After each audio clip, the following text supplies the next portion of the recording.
I wouldn't know that you'd be interested in a place like that. But that happens, multiply that out times a number of different employers, and there's opportunities there. So,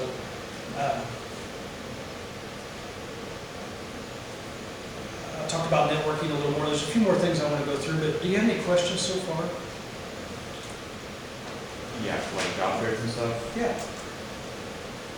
One of my friends' moms, she works for UMass. Okay.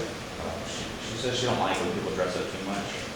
Okay. Because like it looks like they're mostly there to like kind of make up for the fact for something else. So Trying too hard. Yeah. Okay.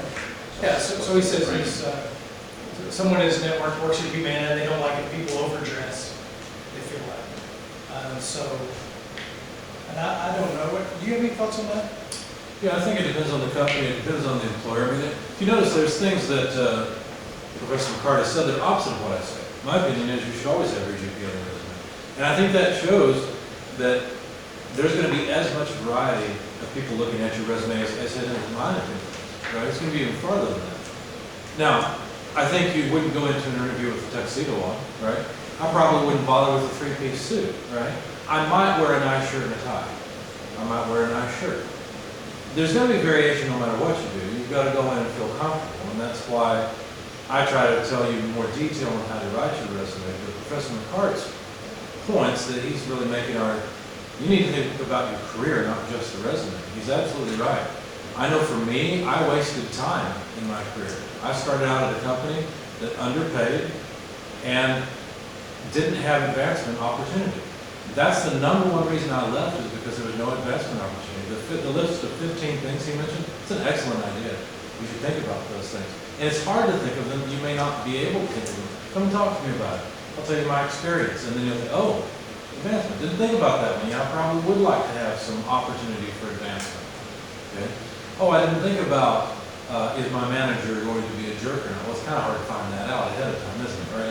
You're interviewing them as much as they're interviewing you, but don't forget that that's part of it, right? You're not just there for them to say, do we want you? You're there to say, do I want this company?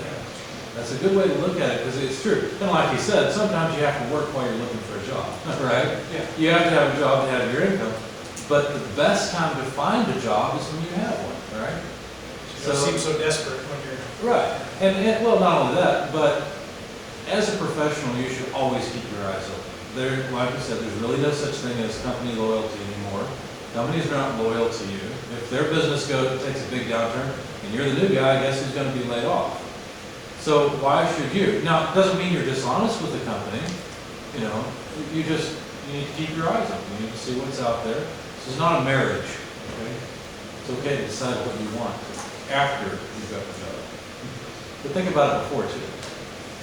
Thank you for that. A lot of good insight there. So back to the career fair that you mentioned, and then I'll start to wind this down a little bit, but then hand it over. But so when you go to the career fair, they say take a warm-up lap, have copies of your resume, but you can take a warm-up lap and just kind of see what companies are there. You can also get the list of companies from one of us that's going to be there, and you do your research ahead of time. I recommend that so you kind of know your top 5 companies and a little bit about them, and you can even find out who's going to be there. You can look up the human resource team online and get to know a little bit about them. It depends on how interested you are in actually walking away from there with a number for an interview, for instance. But take that warm-up lap.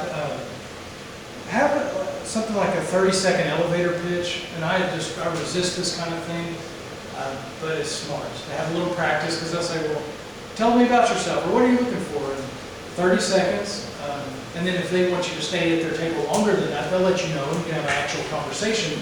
But just to say that, in my case, it would be an organizational leadership professor. I've been at Purdue 12 years, and the kind of classes I teach are conflict management, team building, leadership principles, and looking for opportunities to do that same thing within industry. So whatever your 30-second elevator pitch is, have something like that and practice it so that it sounds like you haven't been practicing it online. So it sounds a little more spontaneous and natural. Another thing that you can have is intelligent questions to ask them. And you can ask the similar questions to the same table, but having questions to ask an employer is a great idea. And I have a few examples here. But things like, what are the opportunities for personal growth at your company? How's an employee evaluated and promoted? What's a typical first year on the job look like? What kind of training and development do you provide for employees in this role?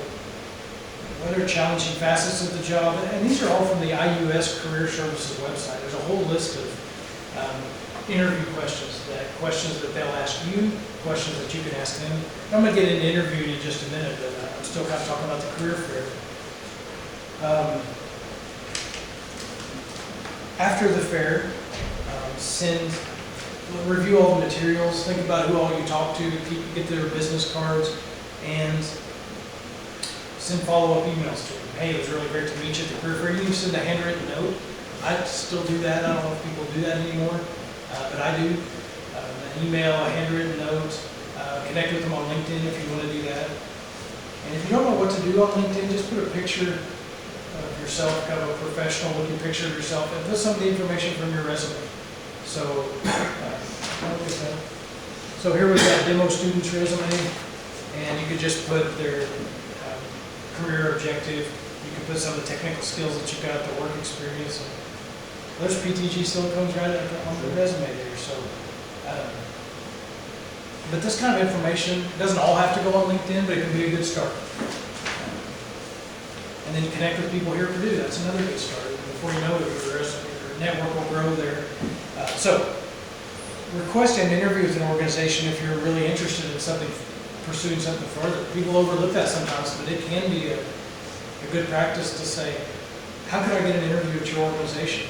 I really enjoyed meeting you. I like these things about your company. For these reasons, I think I'm a good fit there. Is there any way I could talk to somebody about it, interviewing for open positions, or even interviewing if positions come open? So maybe you don't have an open position, that's okay. I really like your company. I just meet someone, and then if a position comes open, maybe they'll already know me and think of me when they're putting together a list of applicants. That may sound bold, but they need people, and you want to work there. So, thank you for your question earlier about your comment on the job fair, career fair. I say career fair because you know what a job stands for, just over broke. We're just we want more. We want a career here is what we're trying to develop. We don't just want another job. So, any other questions before I start to wrap up a few topics? All right. So, preparing for interviews. I'm going to put my things down here. Excuse me. So, when you're preparing for your interviews, and I learned this from you, the STAR method. I think you talked about that, the STAR method of interview. I don't recall. You don't recall? Okay, maybe it was. But so if you do so what happens a lot of times, and this can happen to me as you might guess, they ask me a question, and I just talk till I run out of breath, and then I say, "Did that answer the question? I can't even remember what the question is. Did that help?" And you want to have a better impression, such as the STAR method, which I'm going to talk about. STAR stands for situation, task, action, result. And so they asked me a question. So one of the highlights I had when I ran movie theaters, there was a movie that came out called The Passion of the Christ, and it was wildly popular. So they'll ask me a question in an interview, tell me about a challenge you had and how you overcame it and what the success was. So I'll say, okay, the situation was, there was a big movie came out called The Passion of the Christ, and we had a lot of special groups such as churches and community groups wanted to have unique showings outside normal business hours. And so I was tasked with finding ways to accommodate all these literally thousands and thousands of people that want to see this movie outside normal business hours. So the actions I took were I met regularly with my assistant managers. We had a giant board in the office that helped keep track of all of these.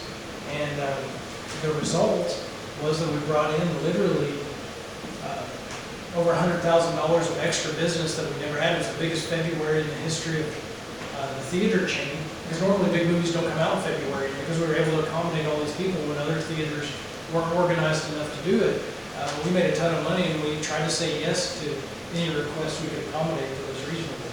And so so I used the situation, task, action, result instead of just talking to them right out there, which is easy to do. You lose track of your thoughts. And so you read over this list of sample questions that employers ask in interviews, and you just fill out an answer for them. You just think through them, and you don't just think through them, you write down your answer in the STAR methodology. And you don't have to do that for all, I mean, the list on the IUS website, they've got 50 questions. You don't have to do it for all 50, but have 10 really good stories from the STAR format that you can answer questions that way. You can take your notes into the interview, and it's okay to refer to notes, I think. You have a nice folder that you take in there, and you can answer their questions. But I've done this before where I sent these questions to somebody, they said, I've got an interview tomorrow, I'm nervous, it just happened, they asked if I could come in. Do you have any suggestions? I said, yes, here's some sample questions that employers might ask. Read through those and think through your answers. And my friend wrote me back the next day, and she said, they asked me the top 5 questions verbatim off your list. It was like they were reading off the same list, and she'd already prepared this. And so it may not always be that easy, but it may be. But the point is that you thought through it, and you guide them back to your answers. No matter what their question is, you're still going to tell the same stories. So that's an interviewing. We do things in some of our classes where you'll split up into groups of 2, and you interview each other. You may split up into groups of 4, and 3 of you will interview one person. I've had a lot of group interviews. I've also had things where I send half the class out to call the other half of the class and practice a phone interview. And so it makes you nervous, even if it's your friend that's interviewing, you're sitting across the table, but it's really good practice. We had a student, an electrical engineering technologist, and he worked at UPS. He started out working 3rd shift, doing the boxes, and he went to school here maybe 6 years, and it slowly over time he moved up in the company while he was working there. And I asked him, I said, well, how did you do your success story? Tell me about it. And he kind of told me a little bit of what I just told you, but then he said that he had a big panel interview where he had to sit with half a dozen people from the company that interviewed him in a rapid fire situation. And he said he felt very comfortable because he had practiced it. And so if you've got a spouse, if you've got friends, if you've got people in this group, practice with each other so that you're ready for the interview. Record yourself. Practice in front of a camera and go back and watch it. Practice in front of a mirror. I hate doing stuff like that, but it's really good practice. Record yourself. I had to do a presentation. It wasn't a job interview, but it was to finish my PhD. And I had to present it to a room full of people, and they had to ask me questions about it. So it was like an interview. I practiced it maybe 6 or 7 times, and I recorded it, and then I'll go back and listen to it as I was driving away from the practice. And you can do the same thing in interview. So maybe giving you more information. The STAR method of interviewing, ways to blow an interview. I can give you a few of these for fun. To know little or nothing about the employer. Have a negative attitude, poor communication skills. Rambling answers that don't address the question. I mentioned that. Displaying inappropriate behavior, such as smoking, chewing gum, tapping your foot. My dad was a state policeman, and they were interviewing for a dispatcher. And the dispatcher is someone that they used to call the state police post, and then they would say, okay, we'll get someone to check it out. And then they would be on the radio, tell the state police to go check this out over here in this part of town. Brought the dispatcher in, and the interview was going well, and they said, have you ever used any illegal drugs? And the person said, yeah, I have. I said, like what? I said, well, marijuana. And they said, when was the last time you used marijuana? He said, well, I was a little nervous before the interview, so I was smoking half of a joint in the car before I came in here. And I said, well, I think that probably will conclude the interview, and they did get the job. So anyway, that's inappropriate behavior. Failing to make eye contact, don't ask questions, dress inappropriately, be passive, don't sell yourself. That's another way to blow an interview. Show no enthusiasm. So we did an interview one time that was for a chief financial officer position. It was not here at Purdue, but I was doing a consulting job in the summer, and there were some good things about it and some bad things about it. But one of the good things, the story that I'll tell you here is we had 8 people. So we put the posting online, and we had hundreds of people apply. We narrowed it down to the top 8, and we had phone interviews with them. And of the 8, only one of them, when we got to the part of the phone interview where we said, do you have any questions for us? 7 out of the 8 said, or maybe it was, okay, 6 out of the 8 said, no, that's it. I answered all my questions, thank you. So it's kind of like, all right, but then one of them had some questions, but one of them said, I've got some questions, where do you want to be in 3 years? What are your biggest challenges for your company? What do you see the ways that you're limiting yourself as an organization? What are the opportunities that you missed out in the last few years that you hope to take advantage of in the next few years? And he just had like rapid fire questions, and everybody on the phone interview was like, wow, this person really has thought about this and is a sharp person. And this was for a position, $250,000 a year, chief financial officer. And you would have thought the other people would have shown a little more initiative. There was another interview where that I was a part of, brought the person in, hired them, they got the job, and 6 months into it, turned out that they had misrepresented themselves on the resume, that they didn't have the skills they said they did, they weren't a good communicator, they didn't know what they were doing, and after about 6 months in, it kind of became apparent that, okay, the training period is over, you need to have a handle on this stuff. So one of the executives just happened to Google the person, and it turns out they were being investigated on federal indictments for stealing from an Indian reservation at their last job where they were an executive. And I tell you that because a simple Googling of the applicant would have given us a lot of information that we just hadn't thought about at the time. So that's part of this too, is my talk here is managing your online reputation. Some of your profile pictures, maybe you're hanging upside down on Daytona Beach, somebody's holding your ankles while you're drinking out of the adult beverages out of a barrel.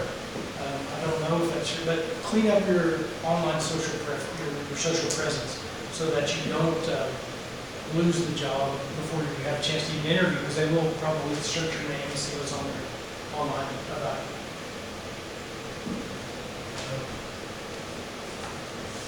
So maybe a few more things here. Managing your online reputation.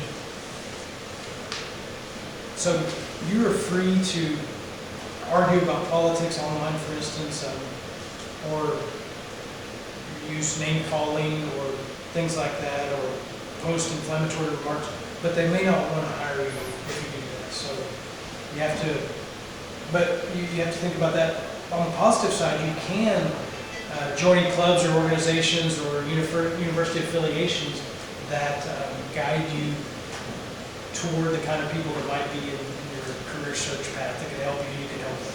So, man, that's the good side of managing your online reputation. Talked about sample interview questions. Be patient and positive. This may take a while. I say there's no shortcut toward any place worth going. Obtaining experience, co-oping, volunteering, working on internships before. If I'd had internships instead of just the construction and farming type jobs I mentioned, I'd have a lot more to talk about in interviews with employers, and it would have looked a lot better on my resume. I didn't have those things. It ended up working out, but it would have been much easier if I had spent the time as a sophomore to try to get these internships and co-op opportunities. Any questions for you on the things I've talked about? And just to review, while you're thinking of questions, hopefully, the step one was that deciding what you want. Make a list of 15 things you really wanted. Step one. Step two was research your industry. Find companies that have similar things to what you're actually looking for. Step three, find a mentor. Step four, networking and establishing relationships. Resume and portfolio. Step six, obtaining experience through co-ops, internships, volunteering. So one computer graphics example, for instance, if you don't have experience, volunteer to help your church, help your church with their website or with their logo or with their branding or something. Now, maybe a little harder to find those examples here, but there's still things you can do to gain experience. You were telling me one time about creating energy efficient things around your home. All right, and so that wasn't a job. It was for your own personal gain, but it was getting valuable experience that you told me about. I still remember to this day. So things you do that interest you, that are related to what they want. It doesn't have to be technical. You know, maybe you organized a group to do something. Maybe you lead a group to build computers or to build arcade cabinets. You're still organizing people. You're still dealing with people problems. Maybe we're talking about it. Yeah. So, and then apply at the end. I said that kind of the shortcut would be you make a resume and apply. Well, there's all this work that then goes into applying. And what you want to do is apply with the highest likelihood of being called in for an interview. So, all right, any questions or thoughts or disagreements? You might want to throw a tomato. Yes. So if it states, request for interview, business professional attire, what is the industry standard for business professional? Business professional. And now, is that for the career fair? Is that what you're thinking? No, it was Just for an interview. for an interview? Okay. I think I would probably, if it's a one-on-one interview or whatever, something like that, I'd probably wear a suit and tie. Now, I understand what you're saying about overdoing it at a career fair. I probably would wear a suit and no tie at a career fair. Maybe I would wear a tie. It kind of depends on the industry, but for an interview, I'd wear a suit and a tie. I went to a manufacturing job interview one time and everybody had on, even the engineers and things, like t-shirts and pants, like jeans or just khaki pants or something like that. I was way out of place, but it was better to be, when you're interviewing, you kind of just want to overdo it, in my opinion. And if, unless they say, then I went back for a second interview and they said, oh, by the way, wear a polo and dress clothes so you don't feel out of place. You don't need to wear a suit and tie this time. And so I was like, well, thank you. And then I had their permission, I could do that, and I felt better, but, so that's how I would answer that. I don't know what that noise was, I'm glad it stopped. I was talking over that the whole time.